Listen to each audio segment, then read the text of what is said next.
Yoshua mengerti dan segera berkata, "Jangan khawatir, Tuan Renza, bawahan pasti akan mengurusnya." Kemudian, Tama meminta Antonio berpegangan pada pagar dan melompat ke lantai 2 di depannya. Dan dia dan Yoshua mengikuti perlahan di belakang. Saat ini, anggota geng di lantai atas masih penuh kebencian terhadap Antonio. Hampir tidak ada satupun dari mereka yang mengetahui apa yang terjadi.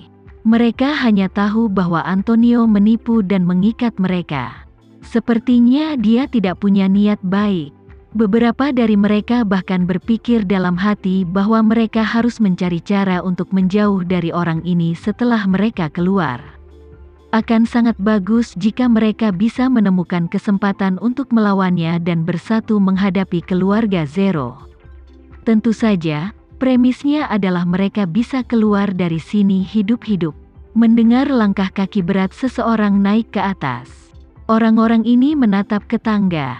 Namun tidak ada yang menyangka bahwa suara itu sudah lama berdering dan bergetar. Tapi mereka masih belum melihat siapa orang itu. Tak heran jika Antonio hanya bisa melompat dengan satu kaki. Tidak hanya momentumnya yang sangat besar, tapi efisiensinya juga sangat rendah. Dia tidak bisa melompat lagi setelah melompat dalam waktu yang lama. Setelah menunggu lama, orang-orang di atas akhirnya melihat kepala Antonio. Saat ini, mata semua orang penuh dengan kemarahan dan kebencian. Karena mereka tidak tahu mengapa Antonio menipu mereka di sini. Dan ikat mereka karena mereka jelas-jelas pengikut Antonio. Menghadapi tatapan marah dan bertanya-tanya dari orang-orang ini, Antonio merasa sangat tidak nyaman di hatinya. Setengah dari orang-orang di sini akan pergi ke Suriah bersamanya. Dan mereka tidak akan bertemu satu sama lain tanpa melihat ke atas mulai sekarang. Terlebih lagi, dia tidak memiliki tempat berlindung, apalagi hanya satu kaki. Jika mereka benar-benar bersatu untuk menindasnya, dia tidak akan punya cara untuk meminta bantuan.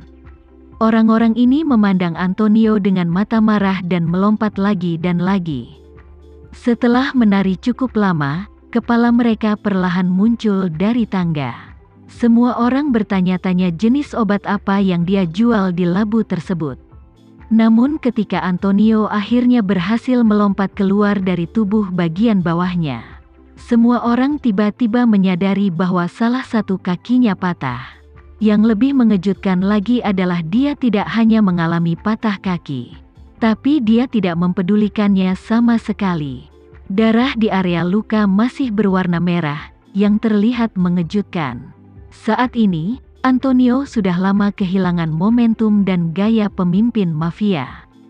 Untuk mengurangi kebencian orang-orang ini terhadapnya sebanyak mungkin, hal pertama yang dia lakukan setelah dia melompat ke lantai 2 dengan susah payah adalah segera melepas topi yang dia kenakan. Yang ini tidak penting, itu mengejutkan yang lain hingga tak bisa berkata-kata. Karena mereka semua bisa melihat kedua telinga Antonio telah hilang, hanya menyisakan bekas luka berdarah. Pada titik ini, tidak perlu lagi memikirkannya. Dan mengetahui bahwa Antonio pasti mengalami penyiksaan yang tidak manusiawi. Jadi semua orang mengerti di dalam hati bahwa sebenarnya ada orang lain yang menipu mereka untuk datang ke sini dan mengikat mereka hari ini. Saat ini, Tama dan Yoshua menaiki tangga satu demi satu. Orang-orang ini pernah melihat Tama di lantai pertama sebelumnya. Tapi tidak ada yang tahu apa yang dilakukan Tama. Setelah Tama berjalan dan melihat sekeliling semua orang, hal pertama yang dia katakan adalah, "Aku mengundang semua orang di sini hari ini untuk mengobrol. Mari kita bicara tentang pembagian kekuasaan geng dan distribusi keuntungan di New York di masa depan. Karena ada begitu banyak orang di sini, aku tidak akan memberikan kesempatan kepada semua orang untuk mengutarakan pendapatnya satu persatu. Ayo langsung ke pokok persoalan. Mulai hari ini, semua gengmu harus melapor ke geng Indonesia. Selain itu, 75% dari seluruh pendapatan bersihmu harus diserahkan ke geng Indonesia setiap minggu. Begitu Tama mengucapkan kata-kata ini, semua orang di tempat itu membelalak. Meskipun banyak orang yang dipenuhi dengan kain yang berbau, namun terlihat ekspresi mereka kali ini penuh amarah. Baru-baru ini, Antonio membiarkan Burning Angel merebut wilayah geng Indonesia di Indonesia Town. Geng-geng lain sangat menyadari hal ini. Dan dalam pandangan mereka, geng Indonesia hampir tidak memiliki kemampuan untuk melawan. Tapi sekarang, melihat wajah standar Tama di Asia, mereka semua mengira ini adalah perjuangan terakhir geng Indonesia.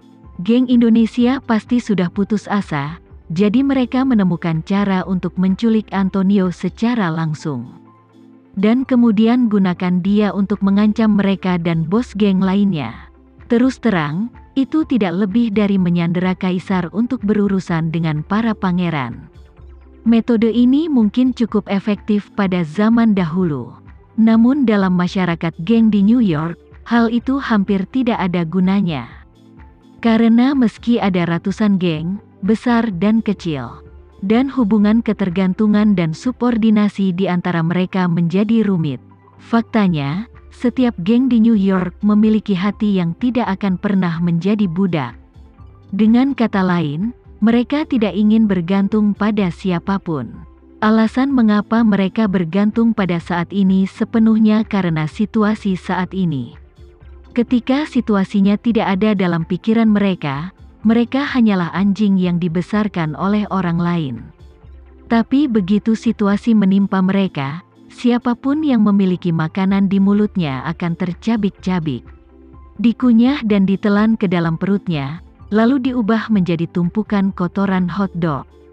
Oleh karena itu, tentu saja tidak ada gunanya mereka menggunakan kaisar untuk memerintah para pangeran. Bahkan jika Tama membunuh Antonio di depan mereka hari ini, tidak mungkin mereka benar-benar menyerah pada Tama. Paling-paling mereka hanya akan lunak di permukaan. Hal pertama yang akan mereka lakukan setelah meninggalkan tempat ini hidup-hidup adalah membawa saudara-saudara mereka untuk melawan, mencabik-cabik Tama.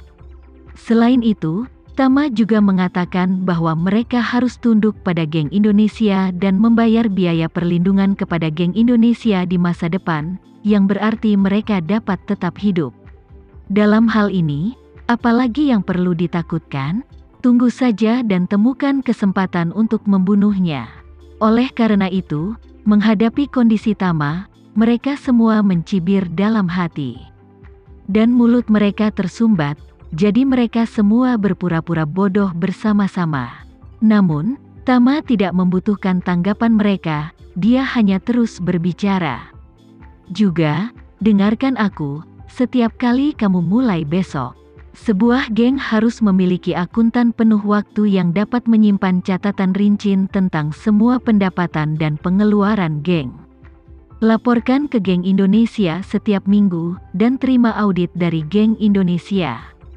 Siapapun yang memiliki masalah dengan akunnya akan dipotong tangan kirinya untuk pertama kalinya, kedua kalinya tangan kanan, dan ketiga kalinya kepala mereka. Mereka menanggapi kata-kata kasar Tama dengan lebih serius. Meski mereka belum bisa berkomunikasi satu sama lain, setiap orang memiliki pendapatnya masing-masing di dalam hatinya.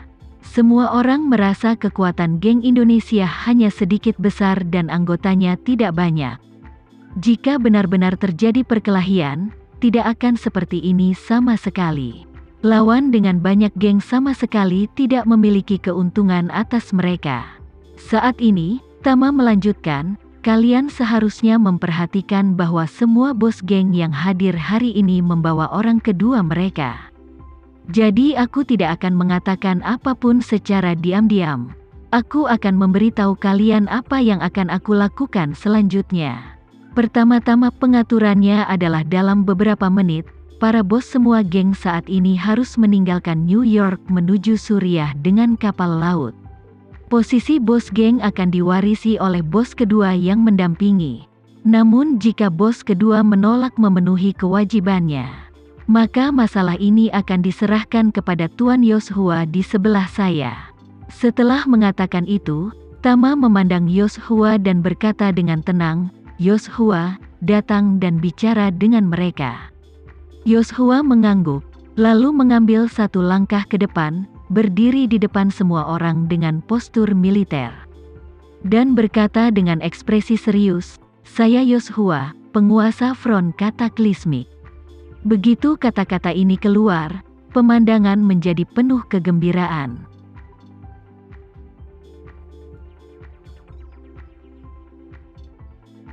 Sekian dulu ya video kali ini, kita lanjutkan lagi videonya di lain waktu. Oh iya, bagaimana menurut kalian? Semoga bisa sedikit menghibur kalian semua. Untuk teman-teman yang baru nonton, jangan lupa subscribe ya, hehehe. Dan kalau teman-teman ada yang ingin gabung langganan, bisa langsung gabung saja untuk dapat fitur yang menarik dan sedikit membantu Mimin. Terima kasih banyak sudah menonton, sampai jumpa lagi, bye.